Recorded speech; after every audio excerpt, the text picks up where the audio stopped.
Hello, welcome back to Shit They Don't Tell You. I'm Nikki Limo. Hello, it is indeed the Iceman. How was the Golden Knight season this year? It's still happening. So I can't say. Oh, okay. Don't want to So jinx anything. You don't want to jinx anything. Got it. You can try. So I had a topic prepared for today, but there were so many questions in our question emails. What was your topic then? My topic was going to be about like stuff that they don't tell you, like after you hit your goal. You just looked up to the left before you said it. You're lying. No, I'm not. I watched Law and Order. I know about how lying works. Visual people look up when they're trying to remember something, and audible people look to the side when they're trying to remember something. I've been watching body language experts on YouTube, and now I know everything about body language, and you were definitely lying. Well, I mean, I have a whole notes app prepared of it, so is that to back up my lie? Let's go take a look at that. Okay. Go ahead. Okay. Well, anyway, there were so many questions in the podcast email, which is podcast@nikki.limo. If you would like to submit a question, we do these Ask Us Anything topics. Like, I try to do them like at least once a month, but lately we've gotten like really backed up, and so then we're not answering people's questions until like 2 months later, and I just didn't want to leave people hanging. Ridiculous. So we're doing another one, and if you would like to email us, podcast@nikki.limo is you email. You could ask us anything. A lot of people ask relationship advice, but we're not experts at anything. So you could literally ask us anything, and we'll tell you some shit out of our assholes, right. and you can decide whether to utilize that or not. That well said. Poop nugget. Well said. Yeah. And I'm not liable for anything, so don't sue me. So that being said, the first questions that we're going to answer are from our patrons. They do get first dibs on any episodes that we do. They just they message on Patreon, and it's patreon.com/sticky, STIKKI. If you want to be part of our Patreon, we have such an awesome community there, by the way. P.S. By the way, the best. Steve does 3-hour live streams of crypto every week. Crypto we do one live stream a month where we like usually drink and play games with everybody, and we do extra episodes of Shit They Don't Tell You, called Shit They Don't Tell You After Dark, and just like lots of cool stuff. The Discord community is amazing. Anyway, so we're gonna take Patreon questions first. I have not read these yet. I don't know what they're gonna ask, but they do get first dibs. So here we go. This one is from Patreon. Hey guys, I've got a question that's been on my mind for weeks now. My boyfriend and I just had a baby 7 months ago. We've been dating. Congrats, yeah. We've been dating for 6+ years, by the way, and I feel like we're not emotionally connected as I would like us to be. And now that time has passed, I feel like he doesn't find me attractive anymore. He doesn't tell me sweet things anymore. I've been trying to get his attention with some quote-unquote pictures, winky face, and just simply have a simple conversation and nothing. He just is on his phone talking with his friends about NFT stuff or relaxing after work. You added that. Sounds familiar. You added that. No, it says that. It says NFT stuff? Yeah. Did I look up and to my left, asshole? I like this guy. Okay. We're rooting for him. Earlier today, I've told him that I feel like I'm not attractive anymore. His response was, go work out. That always helps me to get some confidence back when I'm feeling down. That's amazing. Wow. Holy shit. Oh, God. Oh, Jesus. That's a terrible response. Oh, God. I don't know what that means. Does he think I'm fat? I'm about the same weight that I've been before getting pregnant. I would like to be anonymous. Thank you. Oh, no. Oh, dear. I'm so sorry. So I will say that sometimes guys are really fucking clueless. When you come to them with a problem, they think that you want them to fix it. Instead of like giving you some like emotional support, they're like, how can I fix this? I'll give her some advice that I would need to know if I wanted to fix this problem. Yeah. So he could be coming at it from his man brain. Brush off. You're right. Yeah. Guys are weird like that. But I wish that after 6 years of dating and being together that he should kind of be a trained boyfriend by now. That's not what you were asking for. I don't know. That's tough. That's really... Well, it's tough to just judge everything about your relationship based off of one comment, and then obviously you guys have had some kind of lull. Yeah. I mean, I guess the best advice that I could give you right now, like just off the top of my head, is just try doing it directly. Try asking directly. Like, do you still find me attractive? And maybe he'll give you a snap bonus, like a snap answer that's like a default answer, like, of course, yeah, of course, you're always attractive. But at least you can get some more information by the way he's reacting. Or I don't know. And then just maybe have like a kind of vulnerable, genuine conversation about how your particular interactions with him have made you feel. Like, because his answer seems more general. Like, oh, in general, you don't feel attractive. Well, when I don't feel attractive, I go to the gym. He's not understanding that it's like, no, not in general. You make me like, I feel like you don't find me attractive. Yes. Like, to other people, I might be attractive, or to myself, I might be attractive, but I don't give a shit. I want you to be attracted to me, and I don't feel that from you. Yes. And I don't know if he knows that or not. Maybe he's trying to skirt it with that answer, but maybe he just doesn't know. And maybe he just needs a little bit more on the nose conversation about it. Some guys need the bright flashing lights, unfortunately. Yeah. It just is. It just is. I don't fuck around with that anymore, because I used to like kind of drop hints and then like get mad that Steve didn't read my mind. Yes. And like, and then now I'm pretty direct about You're it. the best, yeah. And I'm like, and I use I statements, so it's not like you're blaming them for you feeling unattractive, but you just say, like stuff like, I've been feeling kind of rejected lately. I sent you these pictures, and I thought you'd kind of have more of a flirty response, or, sometimes I've sent you those pictures before, and you got really turned on by them, and it didn't happen this time, and it just kind of made me feel bad. It's not your fault, but I mean, I just kind of feel rejected lately, and like, what's up? Do you think that ever since we've had the baby that, have I changed in your eyes? And that's another thing too that I've heard, that like some couples after having the baby, like the guy no longer sees their partner as a sex object because she's now a mother. I've heard that. Yeah, and that's so fucking sad to me. It's so stupid, bro. I feel so bad. Just get over your shit, dude. Yeah. What do you mean she's a mom, She's still dude? a sexual being. Yeah, what are you talking about, dude? MILFs are the hottest fucking category that exists. It's like saying you're not sexy anymore because you're a dad. Well, that doesn't make any sense, though. Yeah, you're never sexy to begin with. You're a dad. Yeah. Just kidding. Dads are hot. Hell yeah. Yeah. But no, look, all you can do is be direct. I'd fuck so many dads. Shut up. I'm just kidding. All you can do is be direct. That's all you can do. I think just take a more direct approach and see where it goes. Yeah, because you don't know. And, obviously, like I said, you're in some kind of lull. And you can break out of those. You just have to communicate. Yeah. Yeah, because it says you've tried having just a simple conversation, but I don't know. Like, small talk isn't really hitting it on the nose. I think have like a really open, honest conversation. Yeah. And good luck to you, good Anonymous. Luck out there. We're rooting for you there. We are rooting for you. Okay, this is another Patreon question. Okay.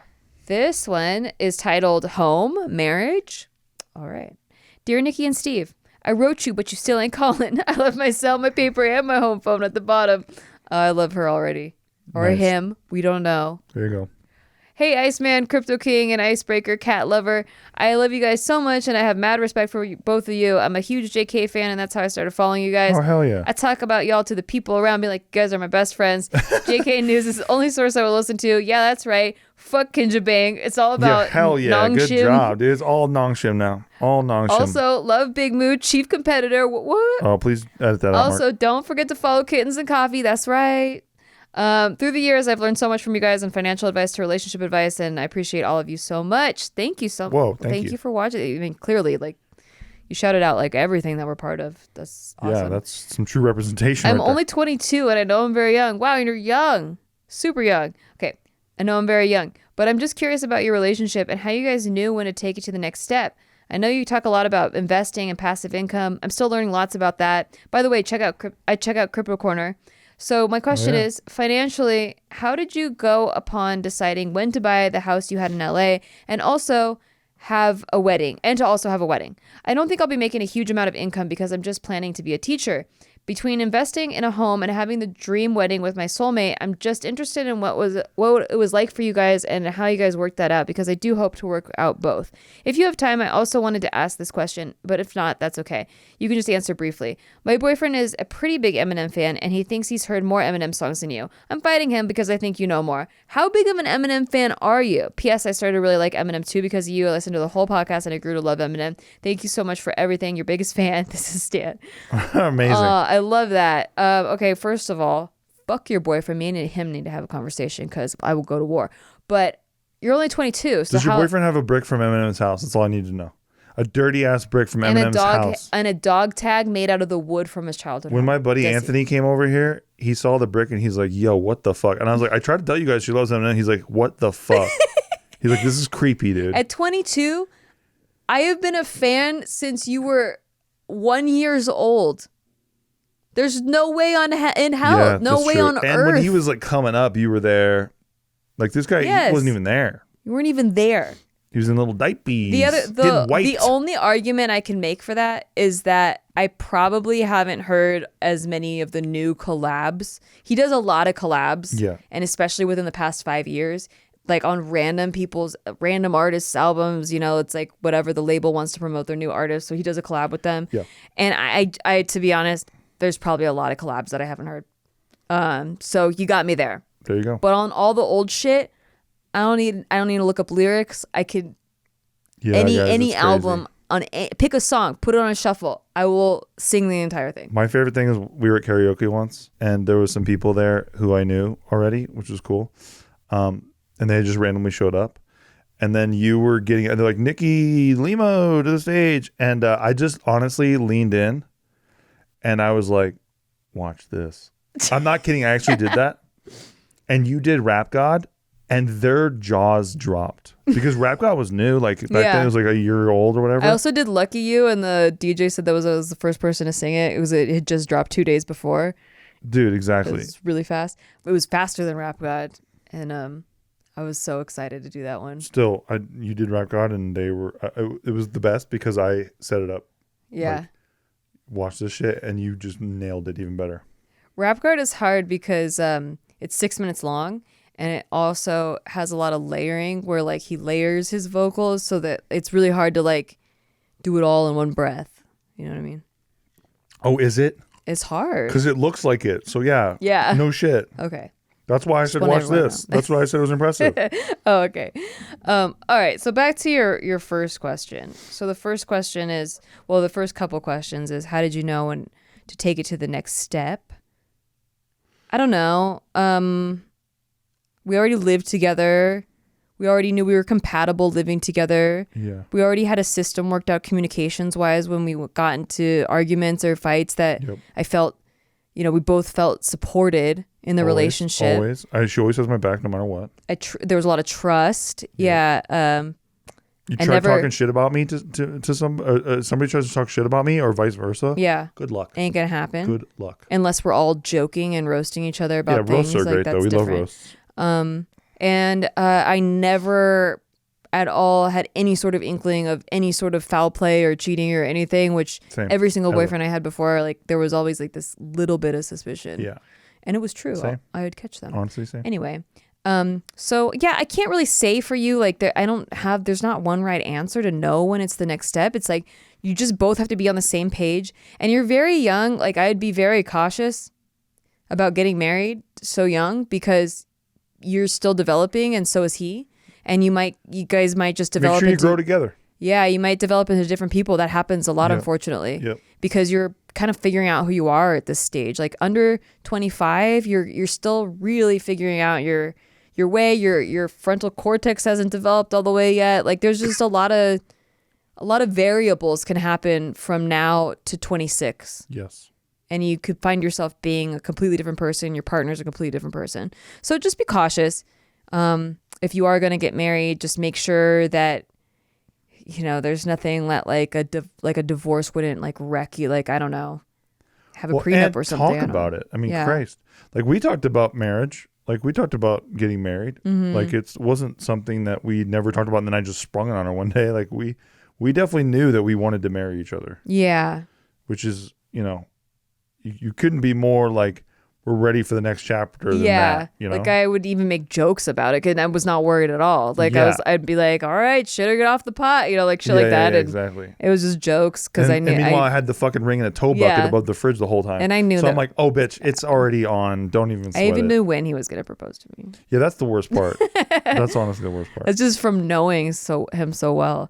Anyway, it says, so my question is, financially, how did you go upon deciding when to buy the house you had in LA and to also have a wedding? So we kept our wedding ultra low budget. Yeah. Like, well, and fortunately, because we're tubers, we were able to hook up some stuff. Yes. Which was super nice. There was a lot of sponsorships involved. So I did not spend more than $10,000 on my wedding. I mean, I think it's actually ridiculous to spend $10,000 on a wedding, but unfortunately, that's just the way if you want to have a wedding with in America, a cool, reception.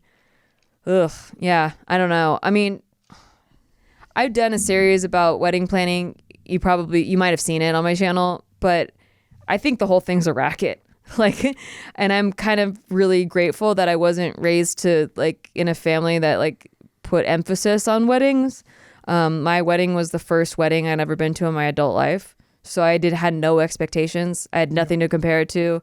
And we've been to a lot of them since, and God's sake. Yeah, I've had so much fucking fun at ours. I think that it was way better that way, that I didn't know. And also I wasn't worried about anything because I didn't have anything to know to be worried about. Yeah. Like everyone kept saying like, wow, you're like the chillest bride. But I just didn't even. Yeah.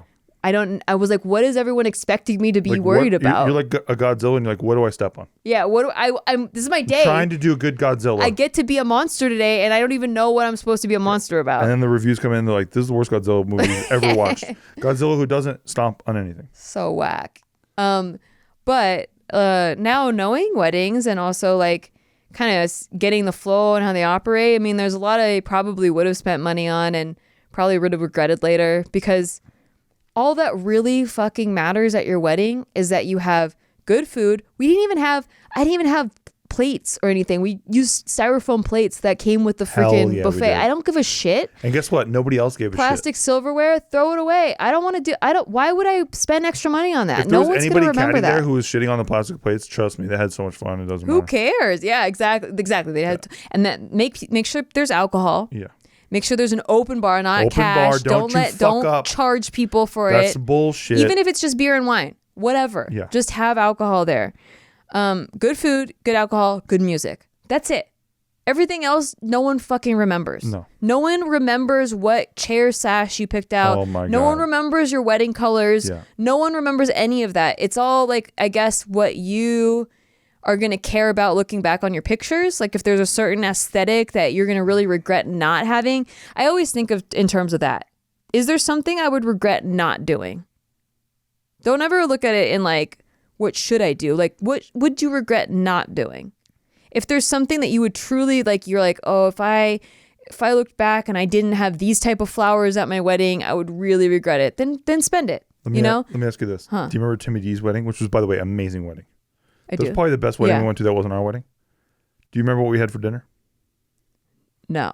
Do you remember what we had after dinner? In-N-Out. That's what I'm talking about. Just fucking bring the noise with the shit that people love. Like, look, the dinner where everyone's like, it's like, would you like the steak or would you like the chicken or would you like the fish? Yeah. Everyone forgets about that. No. Everyone forgets about that one. Okay, It has a little bit of asparagus. It has a little bit of mashed potatoes. Nobody gives a fuck about that. Get something that everybody loves already, and it's the biggest hit ever. We had tacos. We had Trejo's tacos, and it was amazing. And at Timmy's wedding, I remember how sick the party was. I remember the dancing was amazing. The food, music, and drinks, the venue, the drinks, and In-N-Out to cap it off. I was like, because you had an In-N-Out truck pull up. It was epic at the end. Epic. When everyone's already drunk and you have the munchies. And you want the In-N-Out. You want fries. Yeah. And that's cheaper than most catering would be. So there you go. I guess figure out what your real values are. My values were I wanted everyone to have a good time. I just wanted everyone to have a good time. I wanted all my friends and family to not have to worry about shit for a day. Yeah. Like we're just going to get together and have a good time. And I wanted to have fun. Like we did so many trolly things. We went to Chipotle right after the ceremony and had our whole wedding party walk through the Chipotle line. And Chipotle still charges full price. Which is they didn't even hook up nothing. They're like, whatever. Yeah, they didn't give a shit. Not that we expected anything. No, we weren't expecting it. It was just hilarious to us. Yeah, because they were just acting like nothing weird happened. Yeah, they were just acting like it was another day. It was another day. Yeah. Which I get because they're working there. Like I got to get through lunch. Fuck you.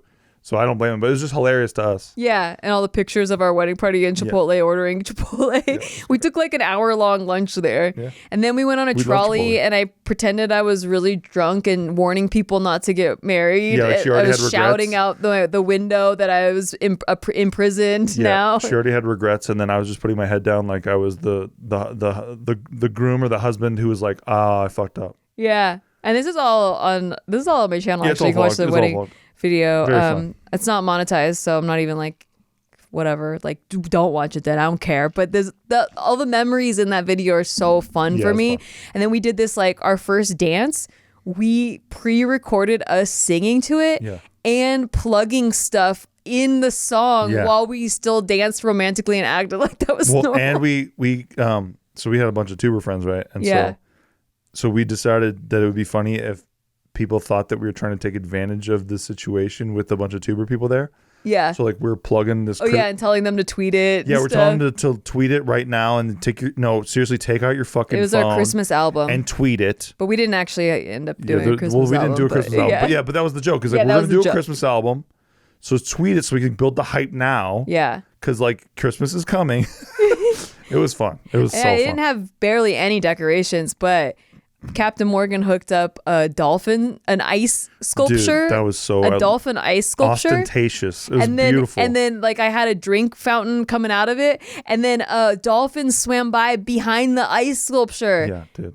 Unbelievable. I didn't spend very much money on the venue. I really just picked like the cheapest options all the way around. I didn't even have a cake. I had cupcakes. The ice sculpture was two dolphins kissing, by the way.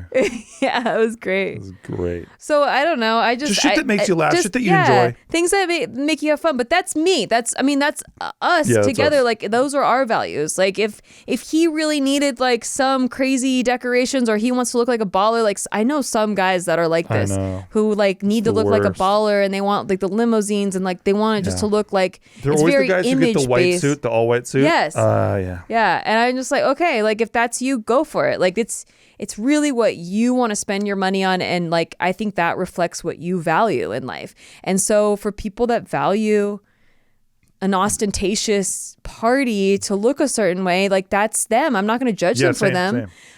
But then, I also wanted to spend more money on the honeymoon. So the honeymoon, we dropped dollars because I was like, experiences are everything. That's what our jam is. For us, like we fucking love new experiences together. And so we spent 2 weeks traveling all over Bali and with our friends who just gotten married. So it was like a double honeymoon and it was so much fun. I have no regrets about not spending money on a wedding to spend more money on a honeymoon. Yep. And because I'm very competitive, it's even better now because we're still married and they're not.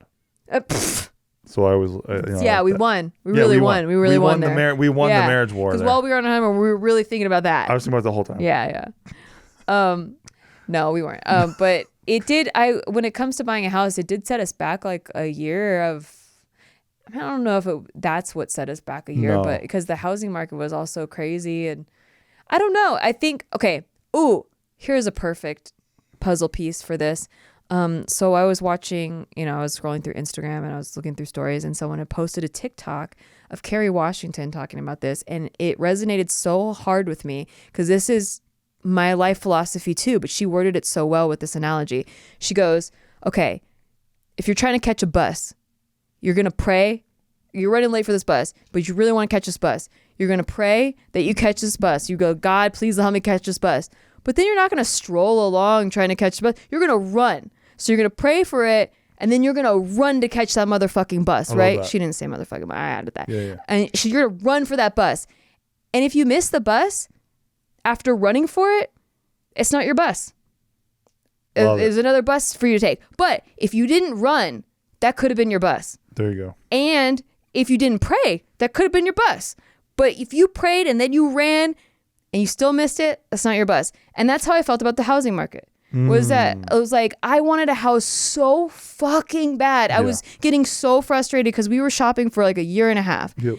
And I got so discouraged because there were so many dream places that I missed, and like so many like places that I just thought we were gonna be in our apartment forever, and I was just so sad because I was wishing for it, praying for it. I was hustling for it. I was running for the bus, and it felt like the buses kept leaving without me. And I was like, I missed my bus, but it wasn't my bus. Then the condo that we ended up getting, we got a great deal on.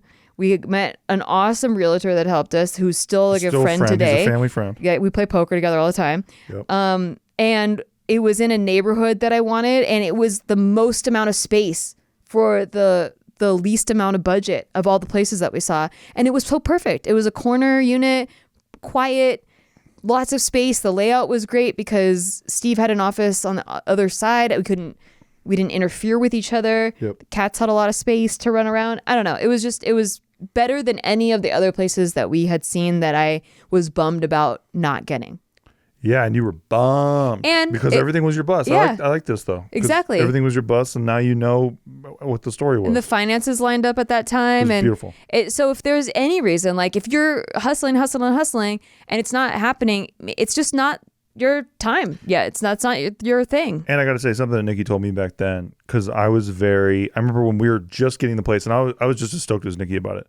But when we were just getting it, I remember getting into the car with her and being like, man, we are going to have to be like fucking like good at saving money about this. And you're like, that's not how we're going to look at this. Mm-hmm. You're like, what we're going to do is, because we need more money to live here, we're going to open ourselves up to more opportunities so that we can live here more comfortably. And I'm like, dude, like honestly, we're just going to make more money. Like even 3 months later, I was like, that's exactly what we did. Like it was like that. It was like, I know that sounds lame or corny or like just make more money then. But like, honestly, it just opens you up to like, you know, when somebody's talking to you about something and like, yeah, would you be interested in that? You're more likely to be like, yeah, I think I would. Yeah. Because fuck it. Like I want to make more money right now.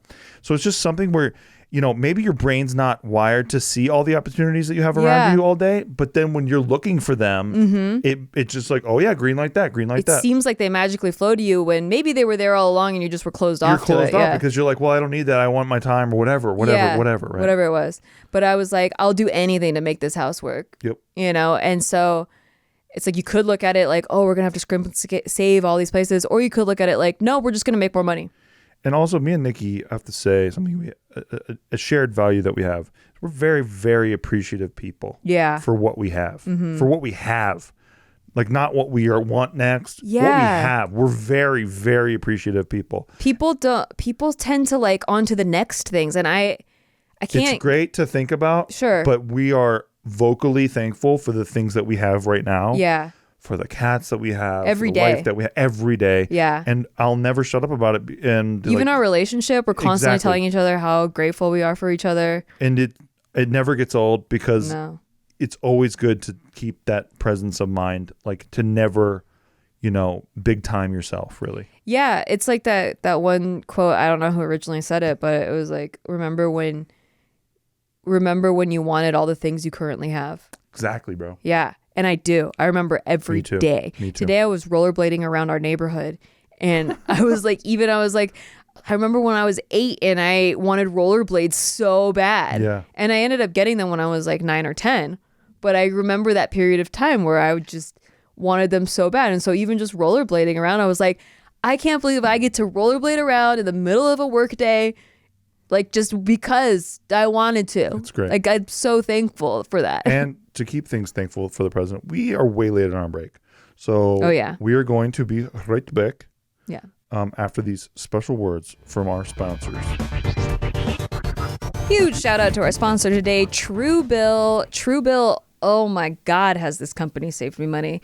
I don't know why my brain just loves to subscribe to things. It just does it. Yeah. I think because I like need something and then I'm like, okay, I'll just sign up for this. It's got a free trial or whatever. And then it's only like $2 a month after that. And I just sign up for all kinds of shit. I don't even remember where I signed up for it. I just get this $2, $2.99 charge or $15 charge every month. And like doesn't show me a website for where it's coming from. And I just don't even know how to cancel it. And that's where Truebill comes into play. If you are like me and you accidentally or purposely, I don't know, your life, sign up for 1,000 things, and then now your monthly bill is way higher than what your budget expected, and you don't know where the money is going, Here's how you can cancel everything. Truebill puts it all in one place for you. They make it really simple. They link all of your accounts and then cancel any of your unwanted subscriptions in just one tap. It's an app. So you can just load it all in and then load it up. Get it out. And on average, people save up to $720 a year with Truebill. Probably more for me. Definitely more for you. Yeah, $720 a year. What is that per month? $60 a month. They have over 2 million users, though. They've helped save them over a collective of $100 million. I believe that. I mean, if your ex is still using your Netflix, just like these accounts like that. Yeah, weird. And we stuff. all subscribed to way more during the pandemic. You know it. I know it. So help yourself out. And you're not using all this stuff. You're not. Lay it all out. Time for Take a look at it. Save some money. Holy God. Are we still using Disney Plus? Maybe some people are. No. I really only subscribed so I could watch the Get Back documentary, and I totally forgot about it. Oh yeah. Well, now we got to keep it for Obi-Wan, and then we're done. Yeah, exactly. Okay, then we're done. And then we're done. Just like I said, HBO only for Game of Thrones, and then we're done. But then Euphoria came out, and then I'm like, only Euphoria. But then a second season came out. I was like, okay, only after this. And now we're done. So we're done. Don't fall for subscription scams. Start canceling today at truebill.com/STDTY. Go right now. Truebill.com/STDTY. It could save you thousands a year. Truebill.com/STDTY.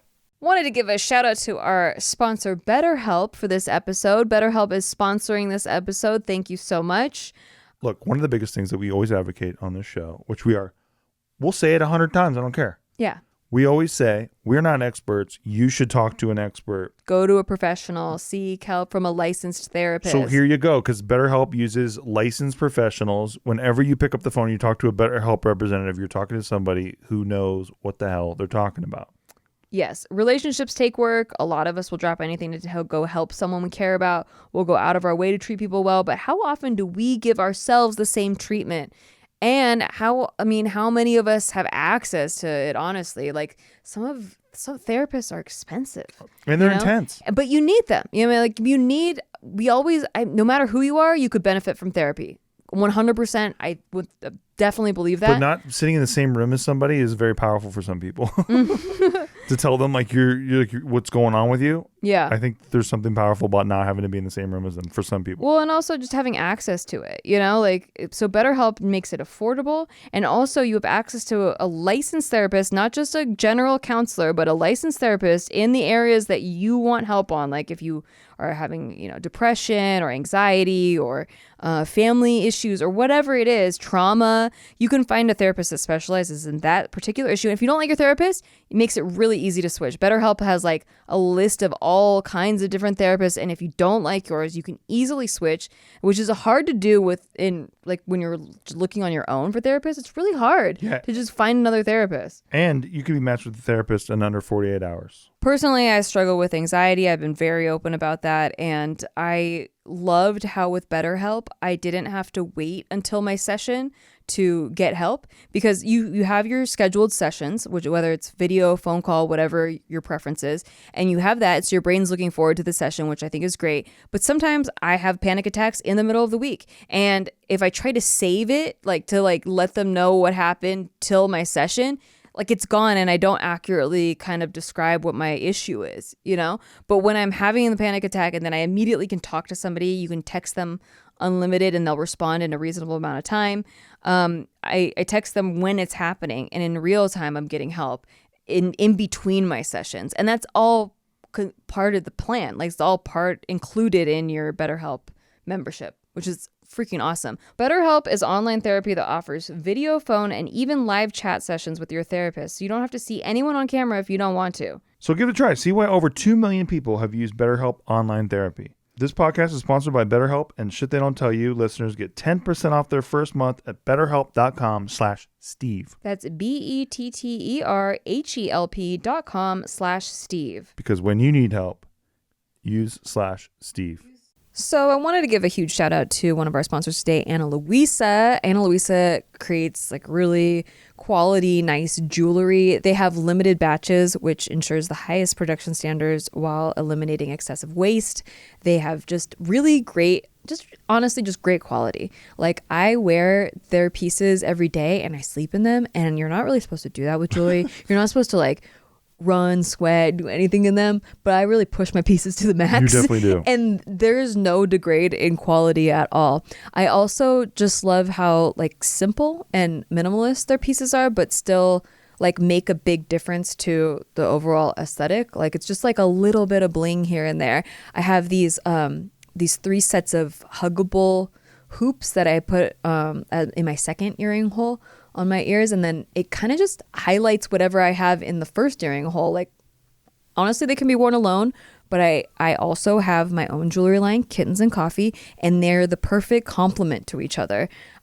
Because I don't have little baby pieces, but Ana Luisa has these like cute little hoops that just sit there and go right above my Kittens and Coffee jewelry, and it just makes the whole look complete. I like everything about it. I also like they have blingy ones. They have more like minimal ones that's just plain gold, and they have little dangly ones. Sometimes I just wear the dangly ones alone, and it complements any of my necklaces as well. So they have a sustainable mission that, like I said, they're carbon neutral, they have limited batches, and they have really good quality. They also offer a 365-day warranty. So if something happens within the year, they'll help you out. You just let them know. They got a warranty for that. Which is crazy because you also get 20% off the entire site if you use our link. So you're getting a discount, and you're getting a warranty, and you're getting high quality. That is crazy. They have jewelry starting at $39, which is awesome. And right now they're having a huge sale where you can get 20% off the entire site if you use our link. That's Ana Luisa, ANALUISA. And right now you could enjoy 25% off the entire Ana Luisa's website if you use our link, which is shop.analuisa.com/tellyou. Go to shop.analuisa.com/tellyou. This sale is too good to be true and won't last long. Enjoy 20% off the entire Ana Luisa's website today. That's shop.analuisa.com/tellyou. That's shop.analuisa.com/tellyou. I'm sure you'll love them. And we're back. I hope that helped you, by the way. Patreon question. I hope that helps. Yeah. Yeah. Keep doing what you're doing. Keep saving, and then for investing, not saving just to save because inflation's a bitch right now. Use your money to make money. Use your money to make money. Have like a $500 to $1,000 cash savings, but then like anything after that, invest. If you don't realize that your money has power, and you're just spending it at Target every week, holy fucking shit, please stop doing that. I feel attacked. Well, I'm attacking me in the past as well. Because I was there too. Bought a lot of pillows. Retail therapy, when you get your check, because your life is so fucking monotonous, and you're just trying to break it up with like whatever it is. I just used my husband's staking rewards to buy Target. Is that cool? That's our new normal. Okay. This next question is titled, "How to break up with someone you are not dating." Help. Oh no. Okay. Hi, Steve, Hart, and Nikki Spade. Oh, I love it. And also hi to Mark. I'm sure the button will be used many times throughout this email. LOL. Oh, wow. Please choose a name for me. I don't mind using mine, but it's more fun when you pick one. Go ahead, Steve. Okay, butt chicken.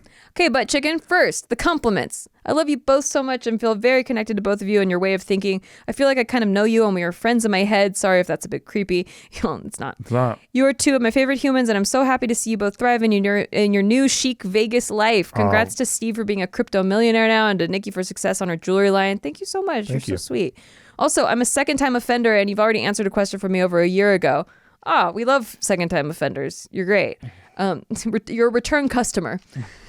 To keep it short, I said that I had a distant boyfriend and wanted to know how I could help him open up to me. You nailed it in the head by saying that maybe it was not about opening up, but just the way he was in general, and that was it. We broke up shortly after that. Also, English is not my first language. Please bear with me. You're doing great. Oh, skip here for the question. We didn't. Backstory, I'm divorced, one kid. After my last breakup, I spent a lot of time on my own, but as I was in a bad place emotionally and still had a lawsuit pending with my ex-husband, I was always in contact with my lawyer. And when I say always, I really mean daily. We would message back and forth about the case or just funny, stupid shit or the classic, "Hi, how are you?" Eventually, we became much closer, and he asked me to stop by his office fairly often and take a coffee or just to see me as it was on my way to and from work. Yeah, you know where this is going. He finally made a move on me, and I was very confused. Even though I felt attracted to him, I knew he was married. You can start pushing the button, Mark.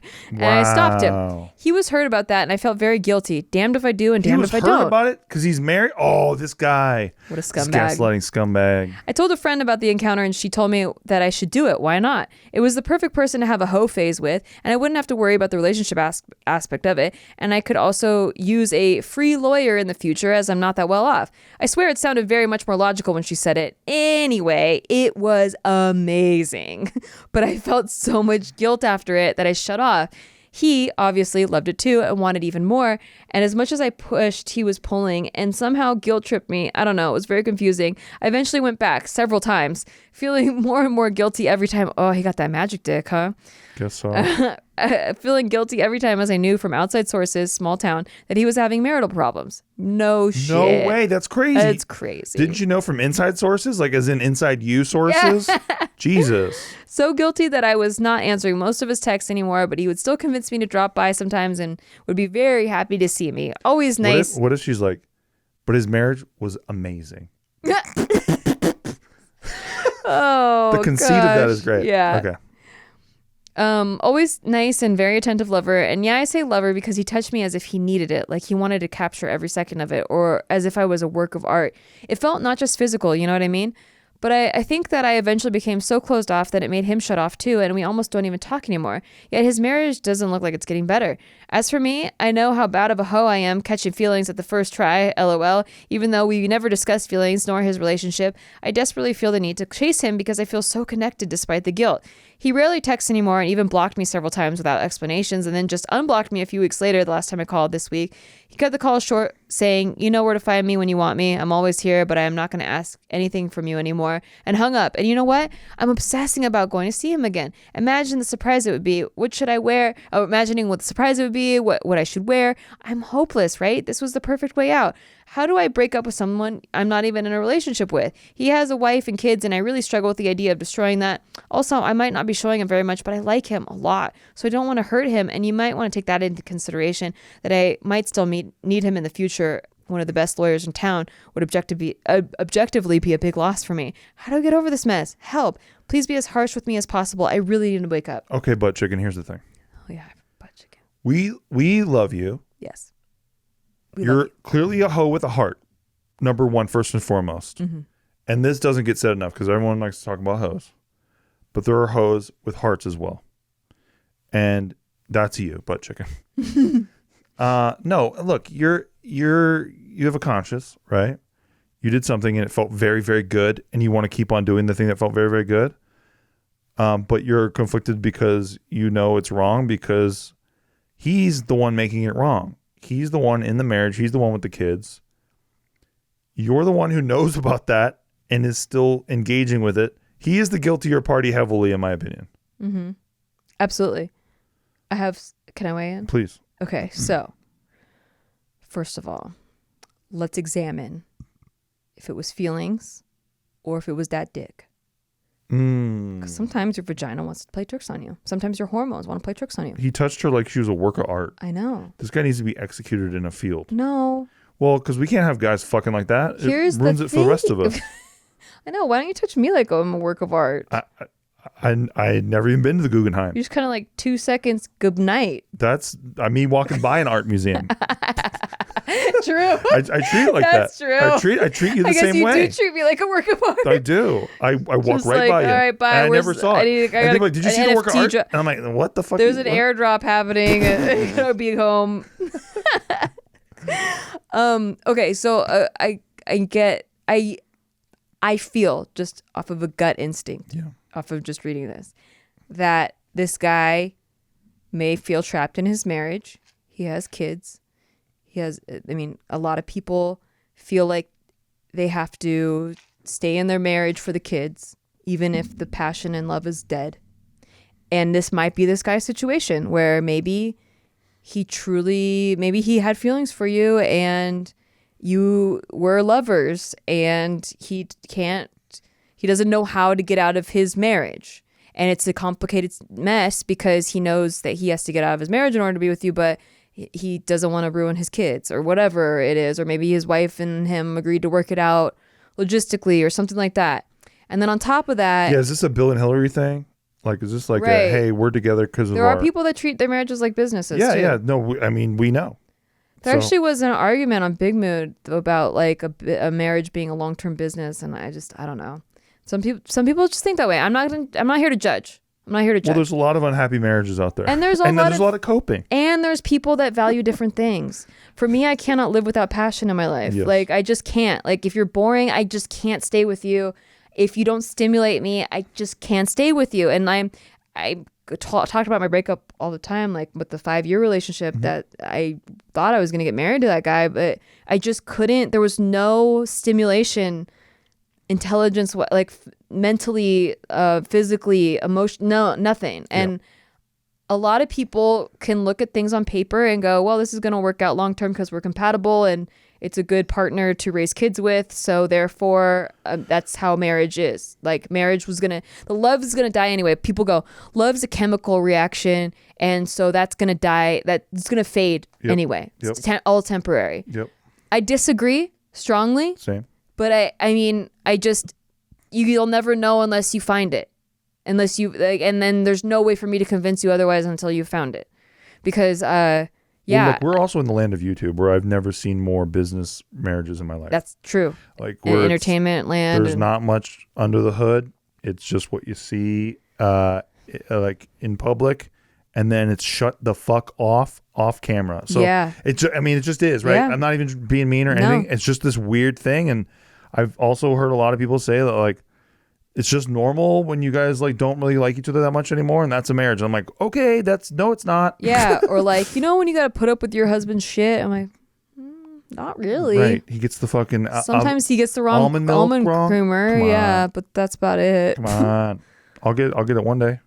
One day he'll get it right. So, but that's the thing, right? So it's like. So I think maybe this guy is able to compartmentalize and sees his marriage as this thing that has to work practical wise for his kids and stuff. And then like he's missing that passion. So he goes to you for it. Maybe that's what it is. And in that case, you both have to be on the same page about what you want in a relationship, and then it could work. Yes. If that's the case. But I think this is going to require an actual, again, like nail on the head. What am I trying to say? Like on the nose conversation. I'm like literally pointing at my nose, but I couldn't think of the words. I like that though. Yeah. I didn't want to help you. On the nose conversation. Like you just have to have a really vulnerable thing, like, and say all the things that you said in there. Like, yo, I really respect you as a lawyer. I don't want to lose that. I really respect you as a friend, and I don't want to lose that. However, I did kind of start to have feelings, and I just want to know if you felt the same way and what your situation's like, and have an honest conversation. That's the only way this would ever work out. And so like if that's not going to happen and you guys aren't on the same page, and he's like, actually my wife's in love with me still, and like is really complicated, it's not going to work out. I still have feelings for her and all break shit. up, just fucking block him. I don't care. Find a lawyer in a different state. We have the internet now. There's a lot of lawyers. There's a lot of lawyers out there. A lot of lawyers, guys. So like, I mean, maybe not a different state, but like a different city. Like who cares? Like just, you're fine. A lot of lawyers with dicks. It sounds like you just are making an excuse to just see this guy again, but I mean, I get it. Okay, so if you cannot have an open, vulnerable, on-the-nose conversation and really lay things out and say, like, if you're not going to run for your bus, this is like running for your bus, you put it all out there. If you do that and then it's still a no, then it's a no. But if you don't do that, then it's a no. I just want to point out, he's not a bus, he's a person. Thank you. He's a bus driver. I'll hold for the applause. He's a bus driver. Hold on, I just want to hold for the applause. You guys made a great point. What's the point? No, but my point is actually, I think that if he's in this marriage, and if he is obviously already into you, and he's deviating outside of his marriage, let's say that it all lines up for you in this great way, and his wife and him amicably leave each other. Oh, and also you have to be okay guilt-wise, because you feel really guilty. If that's going to happen, you're always going to feel a sense of guilt because you're being a homewrecker. You can't do it. Don't do that. Let's say the perfect thing happens though, like amicably separation. Yeah. The wife even hugs you and is like, take care of him or some shit. Yeah. Great. Awesome. And the kid's like, we love her. Okay, cool. It's all perfect. Are you going to trust him?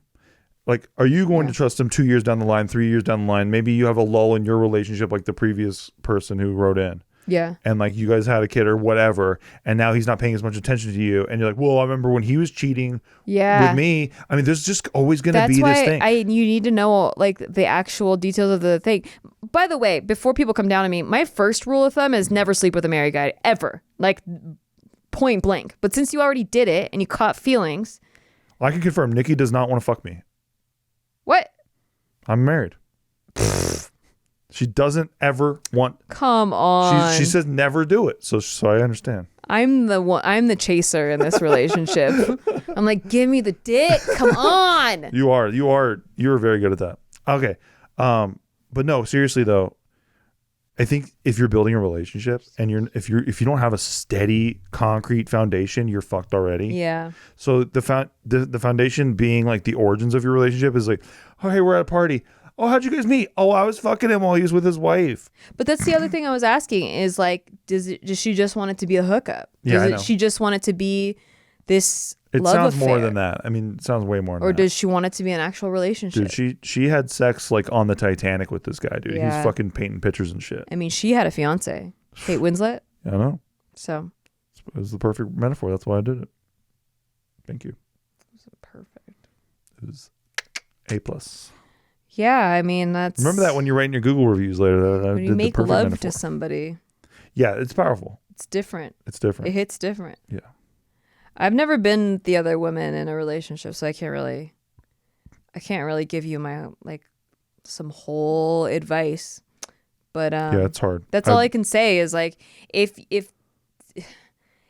you there's a very like thin margin of how this could work out. And so it like all of these things have to line up. One, it has to be you guys are all on the same page. Two, it has to be that you're not going to feel this overwhelming sense of guilt. Three, it has to be that like this like he's compartmentalizes his marriage or he's going to break up with her or whatever. Yeah. Like there's a lot of moving parts there. And so like mostly I'm going to say Mark hit the breakup button.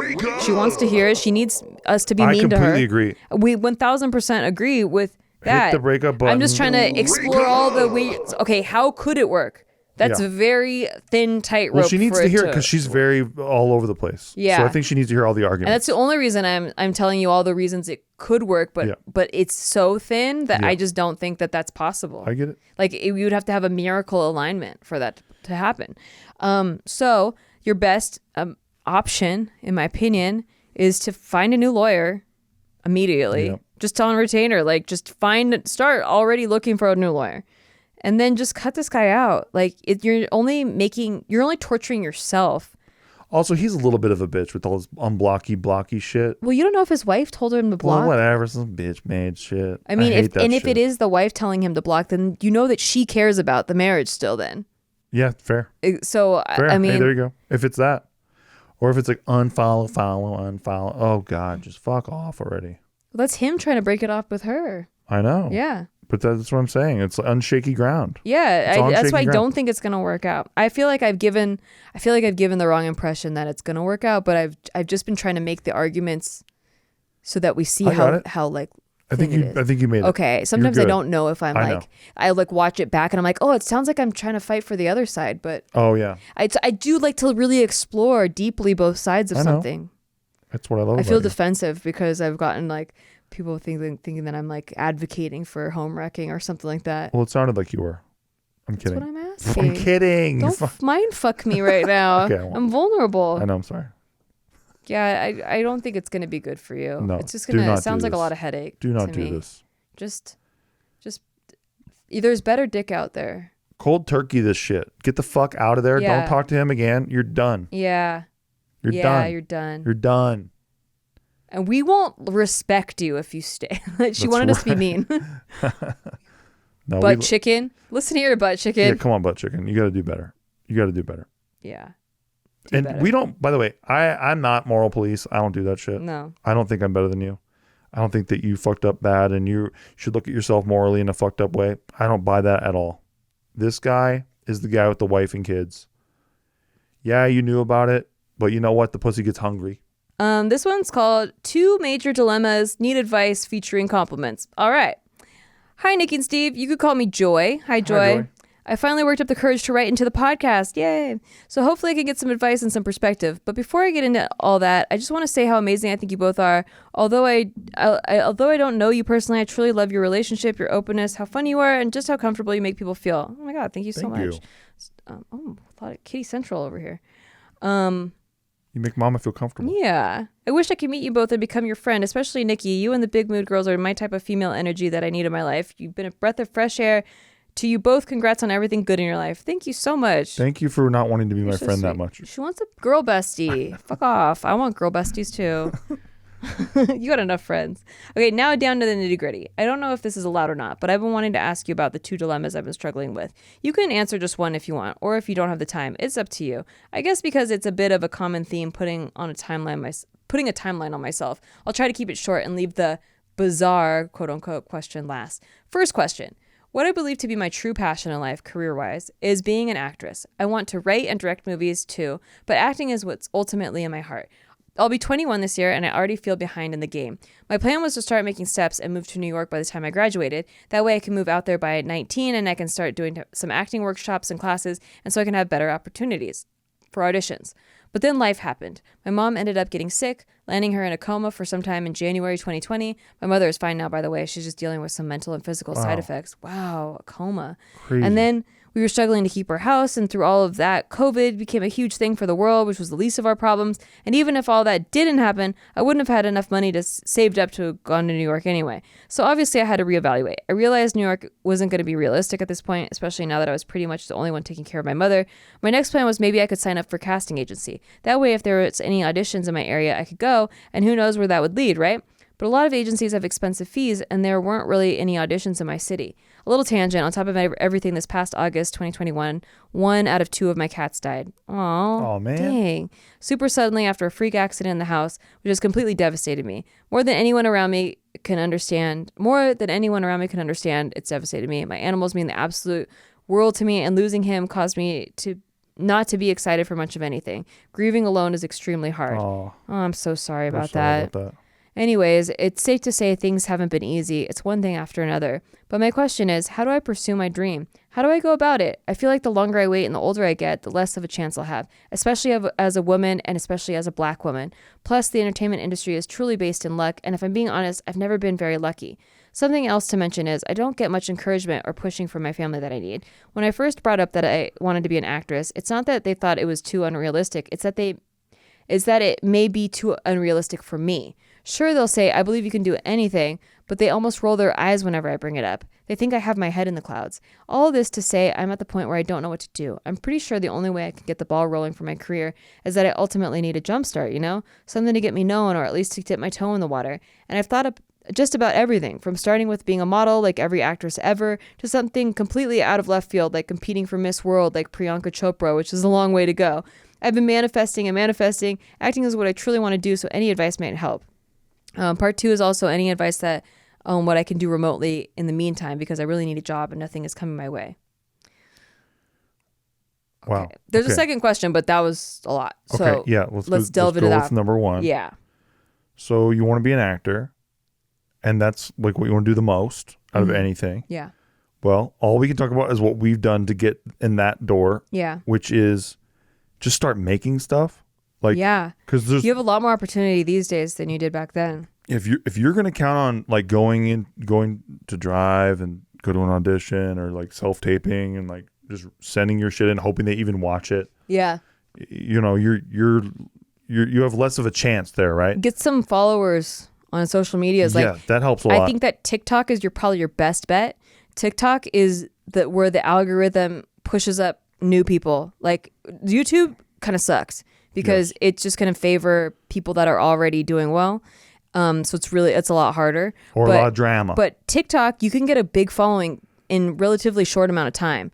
And I know many people that have started and gotten like followers, just people that had never even been in the entertainment industry before. Yes. And I think this is the best way for you to get your foot in the door these days, is to have a social media following, because you need something that agents are interested in. And what agents are interested in is something that's going to make them money. Yeah. And what's going to make them money is you already having eyeballs that watch you. People, you have a following that already is interested in you. They don't care that you're good. They don't care if you're good. They don't care that you can act. You know, my first acting coach, who coaches a lot of A-list celebrities, my first acting coach said that I'm not here to teach you. I'm here to teach you about how to act, but more importantly, I'm here to teach you about the business of acting, because you want to get paid, right? Like, it's not about he's like, people that say they're here for the craft and blah, blah, that's all nice and artsy and great. But you want to get fucking paid, or else how are you going to feed yourself? Yep. So I'm here to teach you about the business of acting as well. And the real is that talent is last on the list.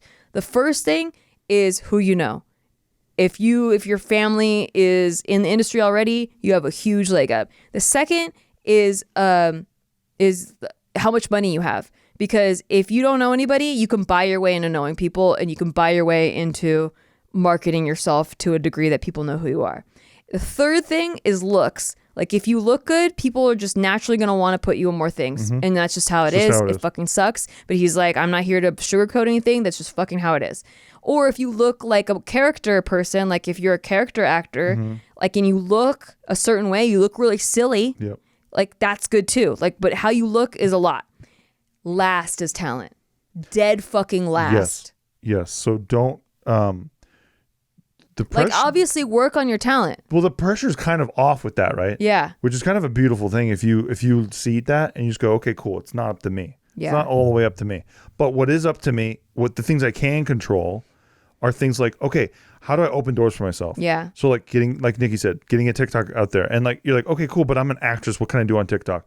Bro, just showcasing personality on TikTok in some way that's trending or whatever the fuck can get you a lot of numbers very quickly. Because you can leverage that audience into other things. Also, having those numbers, you can network better. Like, when you're around other people and you go, oh, look at my TikTok, and you have like hundreds of thousands of followers now, someone's like, oh shit, it grabs their attention. And you're growing your network. Yeah, and you grow your network and your circle, and you don't know what that's going to lead to. Everything needs to be a yes right now.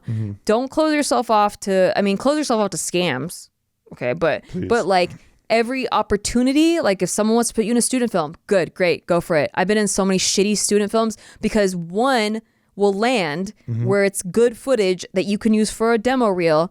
And then when you're in, so luck is when preparation meets opportunity. So if you're in an opportunity where you meet somebody, finally, like, that's number one, is who you know. So you meet the director of like some show or whatever the fuck, and you're in the room with them and they're like, great, what have you done? And you have nothing to show them.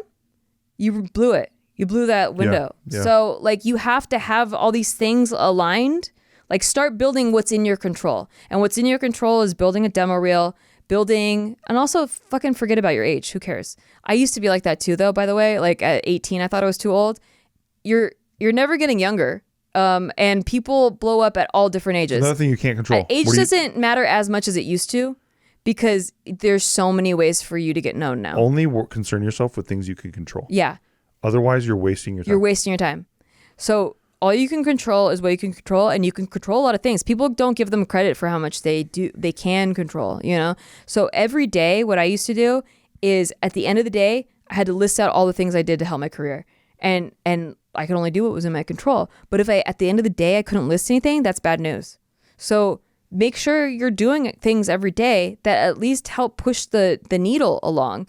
So, you know, making your own content, figuring out how to market yourself on social media, getting good headshots, making sure you're putting together a demo reel and collecting footage and being part of projects that you can just work for free in exchange for footage, so that you could put together a demo reel so that when that opportunity comes, you have it there.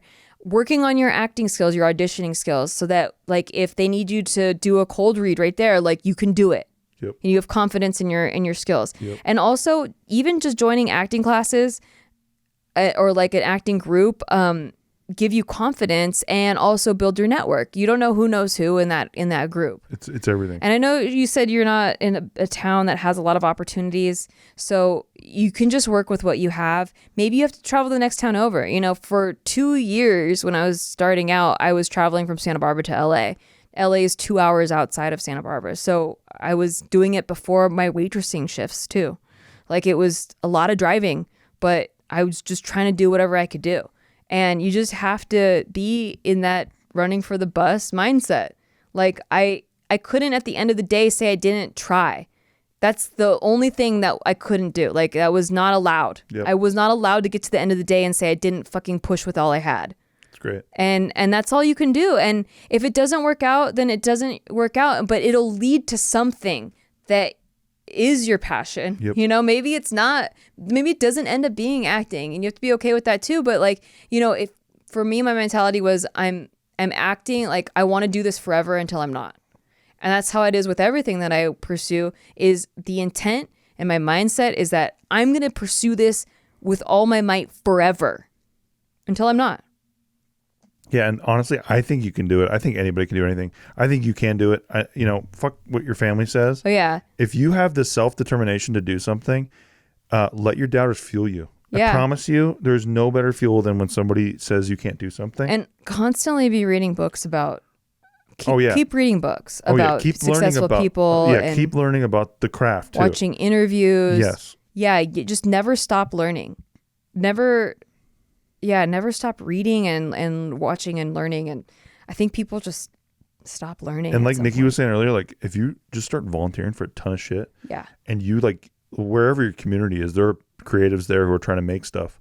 If you guys are all together, banding together, you're not alone. It's a bunch of you. Do you know how I got started on YouTube? Like the seed of blowing up. I had a video go viral on MySpace, but the real was I responded to an ad on Craigslist for Totally Sketch. Yeah. So there you go. In 2009. Just volunteering for shit. And it could have been an axe murderer, but I was just willing to take that gamble. And it put you in a network. Yeah, and it put me in a network that it ended up exploding. And I could never have predicted that would be the one. And that wasn't the only one that I tried. You know, like I tried a lot of stuff. I was on Actors Access and there was some other one, Casting Frontier. Just sign up for everything. Get a commercial agent. Commercials are a good foot in the door. There's a lot. Yeah, there's a lot. But Internet. I think we got it covered. But yeah, what's the second part of the question? The second part is if this is TMI, you don't have to read it, but I'll just spit it out. Should I, quote unquote, sell my virginity? Wow. This is something I've heard people have done, especially people who feel they're ready and just want to get it over with. And why not earn some money too? This isn't exactly how I feel. For me, yes, I feel like I'm ready to have sex, but it's also the fact that I wanted to wait till I was graduated, and it simply made more sense for me to at least wait until then. I've always said wait until I was out of school and until I was mentally ready. And I know I'm only 20 and I have plenty of time, but I want to have that experience sooner rather than later. Another reason is I don't think I've ever been in love. I've never really had a boyfriend longer than 4 months, and I've never had a boyfriend I was truly attracted to because I discovered they weren't my type. I like dating outside of my own race. I really just want to get the ball rolling so I can start having fun with it, and honestly, I'm lonely.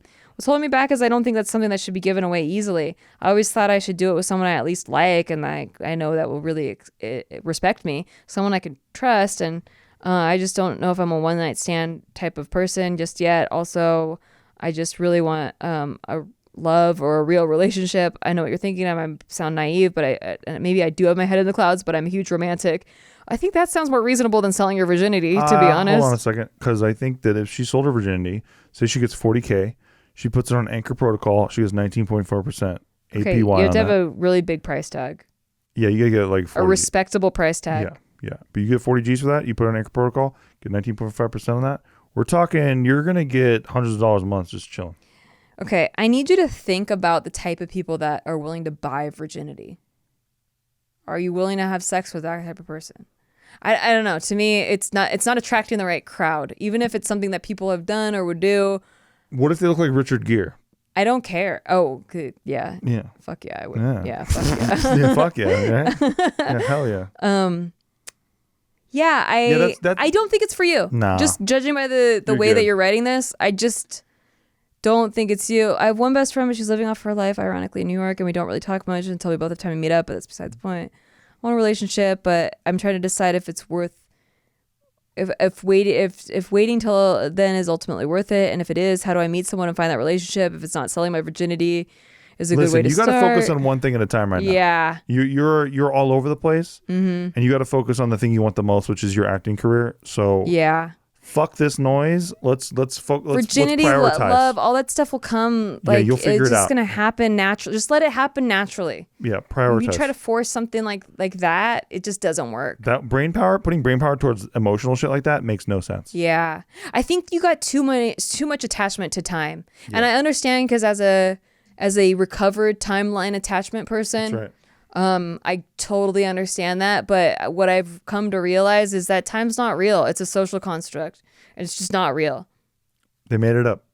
I mean, it's to help people like stay on track and have a functioning. Sell clocks. That's all. And the watchmakers sell watches. And it's to help those daylight savings time assholes fuck everyone's life up. That's right. That's all it is. And remember, before this, it was big sundials. Sundials was huge. Yeah. Until watches wiped them out. Wiped them the fuck out. And clocks. Adapt or die. Yeah. Adapt or die. It's real in a sense that, like, you know, if someone says be here at 8 a.m., like, you can't just be there at 3 p.m. But then if you do that and you're like, well, time's a construct, then I think that they're like, that's you. Very true. Yeah. Very true. You keep throwing me off of what I'm trying to say. I love what you've been saying. Gosh. I just have like realized that, like, if you are just focusing on where this little voice inside you is telling you to go, and you're putting all of your focus in it and in your energy, that good things happen from that and they start to unfold. But the second you try to force things or like out analyze it and, like, you know, try to beat it somehow or whatever, that's when you are fighting against the flow, and then things stop flowing to you naturally. And so just follow the thing, like, follow it. I don't know how to say it right, but there's this thing and it fucking guides you. And sometimes you close yourself off to hearing it or really receiving that guidance because you're trying to, like, plan everything too perfectly, and it just doesn't respond to that. Like, you just have to be more open to, like, really what's that voice saying, and just follow it and just do the things that help you continue that path. And don't try to figure it out, because we don't know. We don't know what's, like, at the end. You don't know the outcome, and you're not in control of it. So fuck it. Just like, have a North Star and then just follow that. Love it. That's all I can say. That's it. That's all she can say. Woo-woo. Only that. There's a lot more questions that we didn't get to. Well, I feel like that's the end of our time. It is the end of our time. We're going to have to do more. We'll have to do another one, because that question's from January. Yeah.